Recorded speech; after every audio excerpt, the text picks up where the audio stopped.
526 milhões de euros de dívida, 2.200 credores esperando para receber e uma decisão que jogou fora 105 anos de história. Foi assim que terminou a maior construtora que Portugal já teve.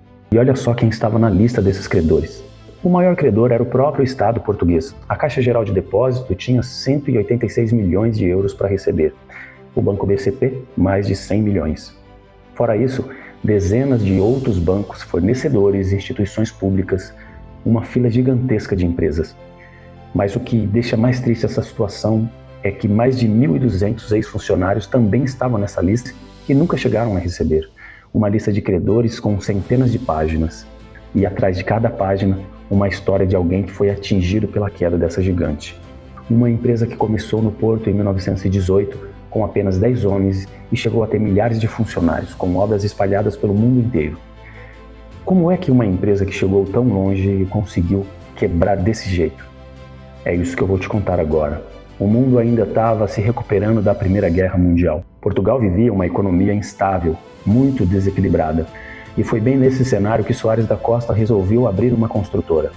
Começou pequeno, com apenas 10 homens. Nada mais, apenas 10 homens.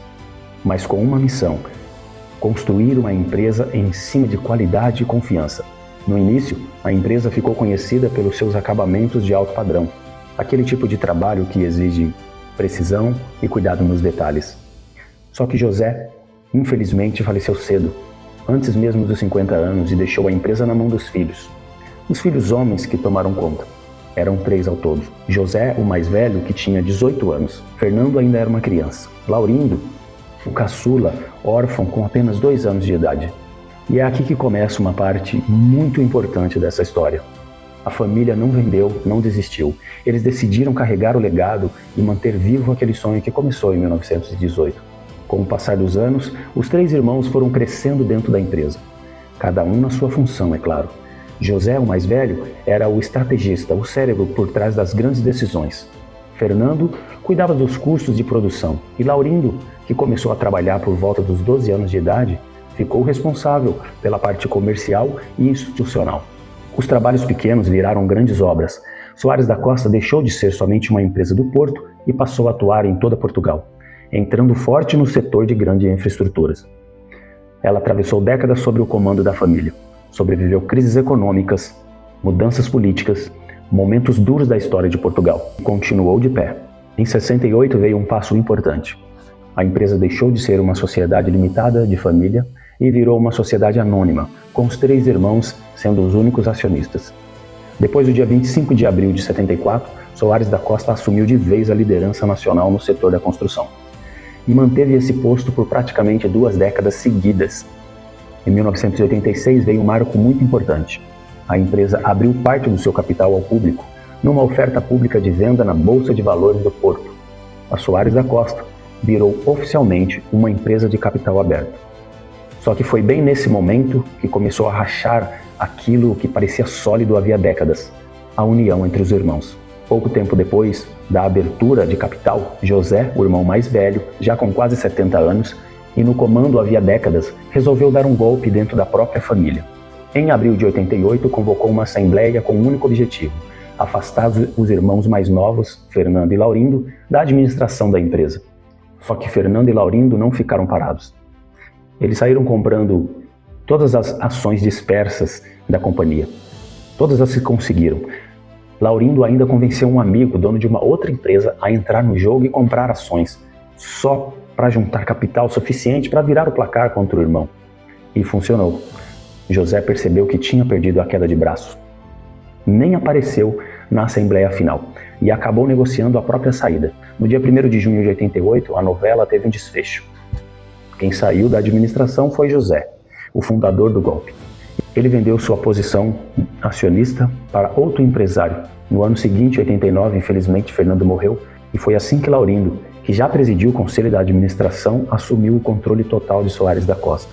E é sob o comando de Laurindo que a empresa vive de fato sua época de ouro.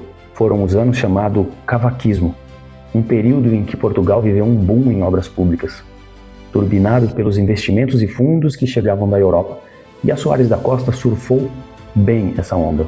A empresa virou oficialmente a maior construtora de Portugal. Passou a operar em vários continentes ao mesmo tempo, com um efetivo que chegou a mais de 8.000 trabalhadores. A expansão internacional ganhou forças de verdade, levando a marca da empresa para fora das fronteiras portuguesas. A empresa, que começou com 10 homens, virou uma gigante, com milhares de funcionários espalhados pelo mundo todo.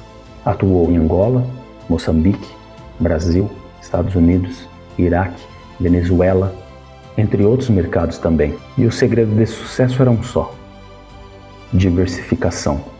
A empresa não dependia apenas de um país. Se um mercado ia mal, ela segurava as pontas com o outro. Essa foi a filosofia que manteve Soares da Costa saudável durante os anos dourados. Só que com o passar do tempo, veio uma decisão que mudaria tudo. Em 2006, depois de décadas com a família Costa no comando, a empresa foi vendida. Laurindo vendeu o controle da Soares da Costa, cerca de 71% da companhia, para o empresário Manuel Fino, por aproximadamente 70 milhões de euros. Foi o fim de uma era. A empresa deixou de pertencer à família Costa, que tinha criado há mais de 90 anos antes dessa empresa. E essa mudança abriu uma nova e bem mais complicada fase da história. Depois que Manuel Fino comprou o controle da empresa, em 2006, a empresa começou a trocar de mãos numa velocidade que nunca tinha acontecido. E, por incrível que pareça, foi justamente nessa fase que Soares da Costa bateu seu maior recorde de faturamento. Em 2009, o volume de negócio chegou a 936 milhões de euros e, pela primeira vez na história, os proveitos operacionais ultrapassaram a marca de 1.000 milhões de euros. A maior construtora de Portugal nunca tinha faturado tanto, só que esse recorde ia durar pouco. Em 2013, Fino vendeu a maior fatia de Soares da Costa, cerca de 66% da empresa, para o empresário angolano Antônio Mosquito, por cerca de 70 milhões de euros.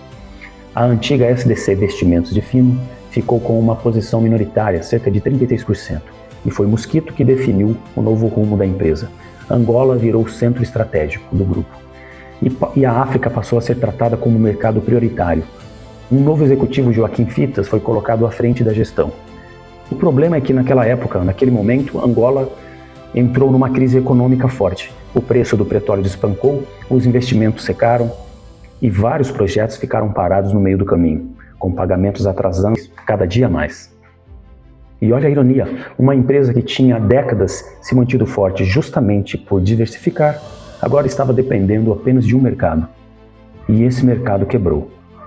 Na construção civil, isso é perigoso. Uma grande obra pode render muito dinheiro, mas quando o pagamento atrasa, o estrago numa empresa deste tamanho também é gigante. Entre 2013 e 2015, Soares da Costa acumulou prejuízos de 117 milhões de euros. Os salários começaram a atrasar e em agosto de 2016, sem conseguir pagar os próprios funcionários, a empresa recorreu à justiça e pediu um processo especial de revitalização, o famoso PER. Nesse momento, a dívida declarada era de 711 milhões de euros espalhadas por 1.690 credores. Em novembro daquele ano, a empresa apresentou sua proposta final: pedir aos bancos e fornecedores angolanos e portugueses que perdoassem metade da dívida, que beirava 700 milhões de euros. Era a única forma de tentar sobreviver. Os credores aceitaram, era a segunda chance de Soares da Costa. Só que o plano do PER não foi cumprido como devia. E nos anos seguintes, a empresa continuou perdendo dinheiro, atrasando pagamentos, demitindo gente. E em 2017, o próprio Antônio Mosquito, que tinha comprado a empresa, o controle da empresa anos antes, vendeu sua posição para outros 2 grupos angolanos e saiu de cena. A gestão ficou nas mãos do CEO, Joaquim Fitas, e já perto do fim veio o movimento entanto. No fim de 2022, a centenária Soares da Costa mudou de nome. Passou a se chamar Sociedade de Construções da África Austral. Um novo nome, sem o peso histórico da marca Soares da Costa, numa tentativa de dar uma nova cara à empresa, que já vinha arrastando anos de dívidas e problemas. Não adiantou.